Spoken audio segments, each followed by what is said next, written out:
Changing W-4 on ADP. In today's video, I'm going to guide you how to change W-4 on ADP. So let's get started. First, log into your ADP portal and enter your username and password. Ensure you have access to the Pay and Text section. Then go to the Text Withholding section. Here, navigate to Myself and find the option Pay. Once find, tap on it and you will see Text Withholdings option. Then tap on it. If you do not see it, your employer may need to enable this option.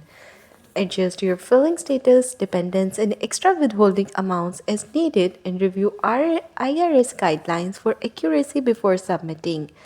Then click Save or Submit to update your W-4 form and click Save. Verify with HR or Payroll. Contact your HR or Payroll department to confirm the update was processed successfully. And that's how you will be able to change W-4 on ADP.